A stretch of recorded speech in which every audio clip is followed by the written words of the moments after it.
네, 물대포 2차전 부검 공방입니다.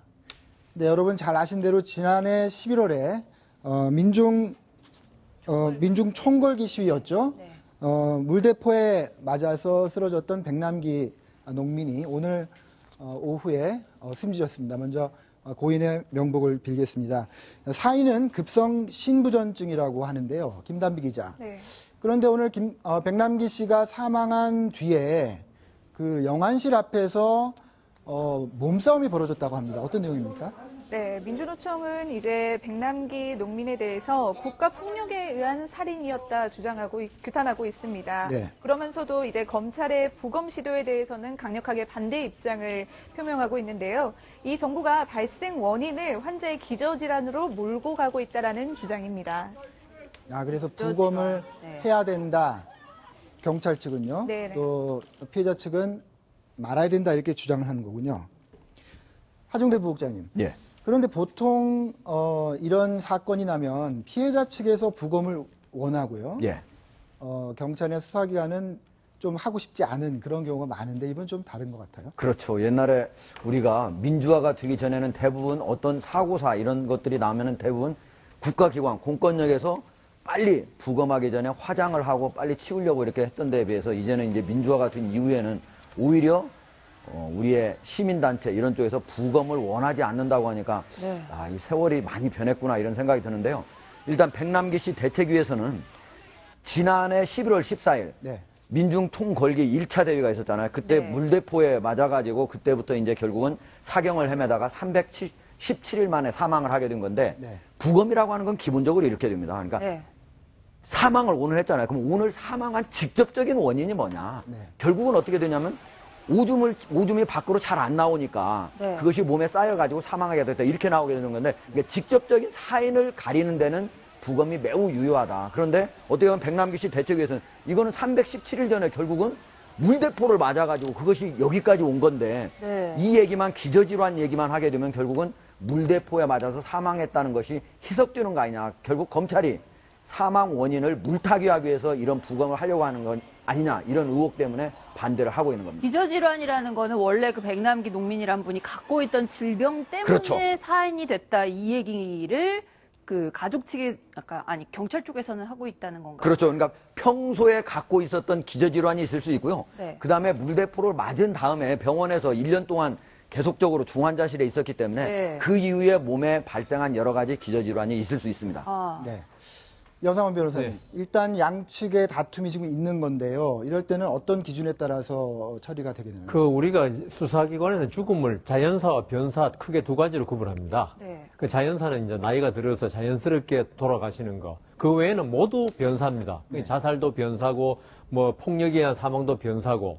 변사의 경우에는 원칙적으로 수사기관에 부검을 하도록 되어 있습니다. 왜냐하면 죽음의 원인을 밝혀야지 이 범죄 수사를 할 수 있지 않겠습니까? 타인의 타살이면 타살 이런 식으로 자살로 결론을 내야죠. 네. 그러니까 이 부검은 수사기관에서 어떤 수사의 단서를 확보하기 위한 필요적인 절차이기 때문에 하게 돼 있고 다만 이 죽음의 원인이 아주 명백할 때 자살임이 명백하고 이럴 때 유족의 어떤 요청으로 수사기관이 부검을 안 할 수는 있습니다. 네. 그렇지만 원칙적으로 해야 되는 거고 그래서 이거는 제 생각에 아까 우리 김단비 기자가 국가 폭력에 의한 살인이다. 그러면 그게 폭력을 한 사람이 누군지 밝혀내야 될 거 아니겠습니까? 네. 그래서 이 경우에는 부검하는 것이 또 옳은데 또 한편으로는 300여일 전에 사망했으니까 그때 사망 원인을 그때 원인이 있는데 지금 해봤자 원인이 밝혀지겠냐. 유족 측의 말도 일리는 있다. 그래서 유족 측과 이 수사기관 사이 적정한 어떤 타협이 있어야 될 것 같습니다. 참 300여일 전에 발생한 무슨 충격 때문에 정말 사망을 하신 건지 정말 궁금해지는데 보니까는 저 현장에 장례식 현장에 더민주의 박주민 의원 얼굴도 보이고 이게 정쟁화할 움직임 같은 것들이 조금 보이고 있는데 자 지금 또 파업 그 큰 집회가 또 예고가 돼 있습니다. 지난주 금요일에 그 은행권들이 파업을 한 데 이어서 이번 주 화요일 이틀 후입니다. 이때부터는 지하철 노조도 파업을 한다고 그러거든요. 김단비 기자, 파업을 예고를 했다죠? 네, 맞습니다. 지하철 1호선에서 4호선인 서울 메트로와 5호선에서 8호선인 서울 도시철도공사는 이제 오는 27일부터 9시부터 파업에 들어가겠다고 밝혔는데요. 네.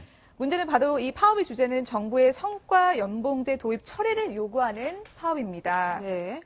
단 성과 9호선은 연봉제. 예. 단 9호선은 파업에 네. 참여하지 않겠다고 밝히고 있습니다. 네. 9호선 빼고 나머지 1에서 8호선까지 어쨌든 화요일 날 잠깐이라도 멈춰설 수 있다는 얘기인데요. 이효종 기자, 이 지하철을 이렇게 멈춰서게 한 이유 성과연봉제라는 것 때문이라는데 정부에서 지금 성과연봉제가 뭐길래 이렇게까지 노조를 하게 된 건가요? 네, 성과연봉제는 개인과 팀이 달성한 성과와 실적을 연계해서 급여를 지급하는 제도입니다. 급여와 승진과 같은 보상을 모두 총괄해서 하게 되는 인사체계인데요.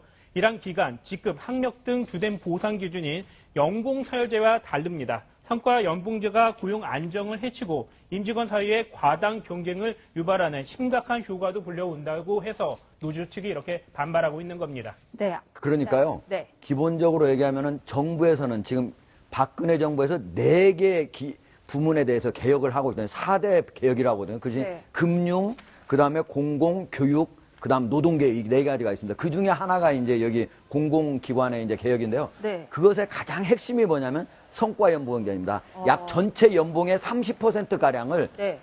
일을 잘하느냐 못하느냐로 주라는 겁니다. 그리고 가장 잘한 사람과 못한 사람은 적어도 성과급이 2배 차이는 나야 된다 이런 겁니다. 네. 그런데 노조 측에서는 이걸 뭐라고 주냐면 이 성과연봉제를 하는 것 자체가 성과가 낮은 사람들을 결국 퇴출시키기 위한 사전 공작용 아니냐. 성과 퇴출제다. 이렇게 주장을 하고 있습니다. 그러니까 여기에서 정부와 어떻게 보면 정부는 공공기관이 그동안 너무나 효율이 없어가지고 세금을 잡아먹는 세금 먹는 하마였기 때문에 네. 이거를 좀 개혁을 해야 되겠다 하는 데 비해서 노동자 입장에서는 이거는 저성과자들을 퇴출을 하기 위한 어떤 꼼수다 이렇게 보고 있는 것입니다.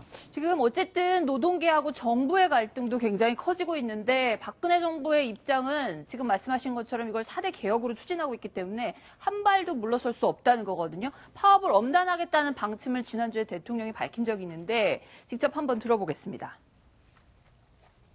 가뜩이나 국가 경제도 어렵고 북한의 핵실험과 연이은 도발로 한반도의 위기가 고조되고 있는데 이런 행동들은 우리나라의 위기와 사회 혼란을 가중시킬 것입니다.